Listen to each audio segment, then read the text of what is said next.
Today, we are going to beat that self-procrastination and self-sabotaging mindset. Okay, the thing is, most people don't need more motivation. What they need is a reason to stop destroying themselves. It's your habits that push you into the deep rabbit hole that you find yourself in, and if you looked back at some of your problems, you would realize they were self-inflicted. Sharon Salzberg, a renowned author, once said in one of her books that all of our actions can signify self-love or self-sabotage. Have you ever felt like you know what you need to do, but you keep doing the exact opposite? You want to eat healthy, yet you keep feeding on the unhealthy junk.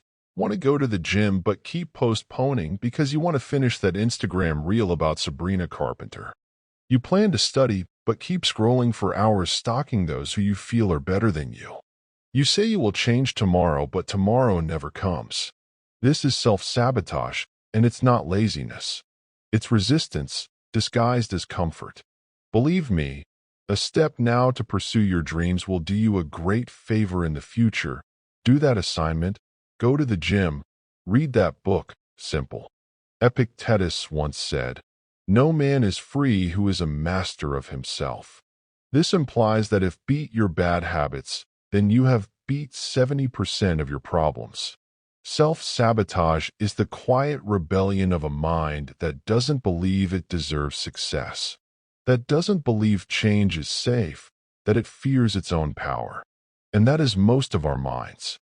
Now, the real question here is the root cause, why we do it, why we keep carrying on with our bad habits.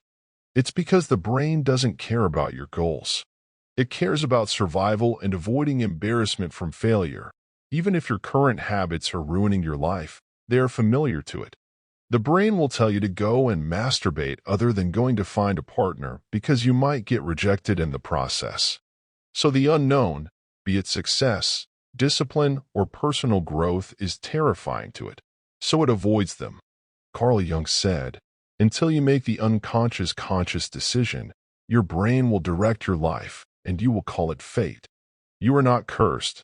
You are just on autopilot and allowing your brain take over decision-making. And the first step to breaking the pattern is self-awareness. So how do you break free from this recurring pattern of your brain sabotaging you? Let's talk about 3 principles: clarity, integrity, and discipline. Starting with clarity, know what you want. Most people fail because they never define what success looks like. You can't hit a target you haven't aimed at. Write it down and be specific about it.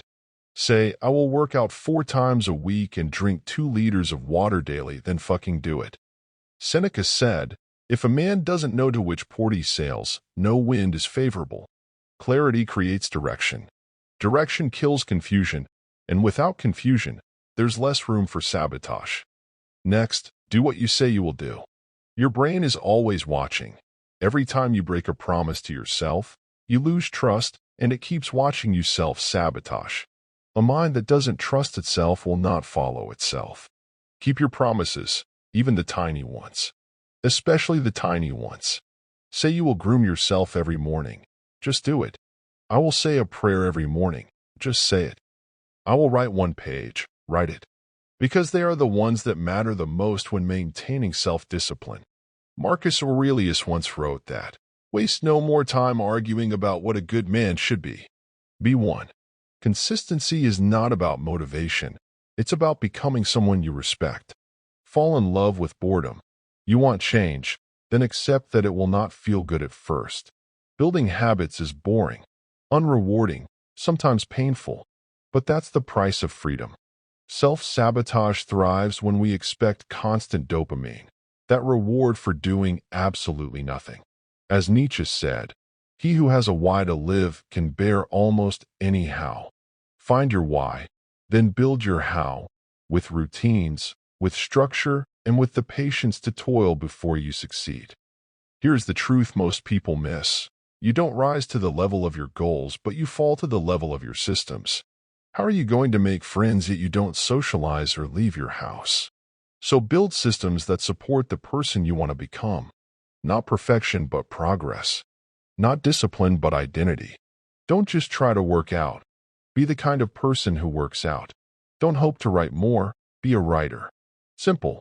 Aristotle taught that we are what we repeatedly do. Upon this, excellence then becomes not an act, but a habit.